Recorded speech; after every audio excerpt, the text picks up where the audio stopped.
एक समय की बात है। भगवान गौतम बुद्ध एक गांव में धर्म सभा को संबोधित कर रहे थे। लोग अपनी विभिन्न परेशानियों को लेकर उनके पास जाते और उसका हल लेकर खुशी खुशी वहां से लौटते। उसी गांव के सड़क के किनारे एक गरीब व्यक्ति बैठा रहता तथा महात्मा बुद्ध के उपदेश शिविर में आने जाने वाले लोगों को बड़े ध्यान से देखता। उसे बड़ा आश्चर्य होता था कि लोग अंदर तो बड़े दुखी चेहरे लेकर जाते हैं, लेकिन जब वापस आते हैं तो बड़े खुश और प्रसन्न दिखाई देते हैं। उस गरीब को लगा कि क्यों ना वो भी अपनी समस्या को भगवान के सामने रखे।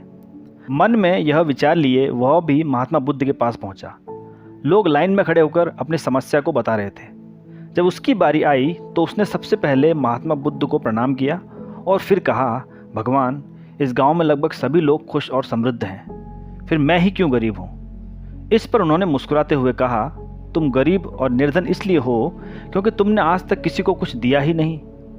इस पर वह गरीब व्यक्ति बड़ा आश्चर्यचकित हुआ और बोला, भगवान, मेरे पास भला दूसरों को देने के लिए क्या होगा। मेरा तो स्वयं का गुजारा बड़ी मुश्किल से हो पाता है।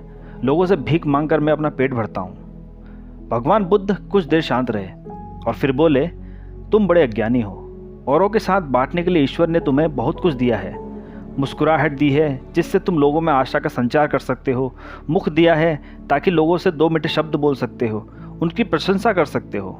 दो हाथ दिए हैं, लोगों की मदद कर सकते हो। ईश्वर ने जिसको ये तीन चीज़ें दी हैं वह कभी गरीब और निर्धन हो ही नहीं सकता। निर्धनता का विचार आदमी के मन में होता है, यह तो एक भ्रम है, इसे निकाल दो। कभी भी मन में निर्धनता का भाव उत्पन्न न होने दो, गरीबी अपने आप दूर हो जाएगी। भगवान बुद्ध का संदेश सुनकर उस आदमी का चेहरा चमक उठा। उसने इस उपदेश को अपने जीवन में उतारा जिससे वह फिर कभी दुखी नहीं हुआ।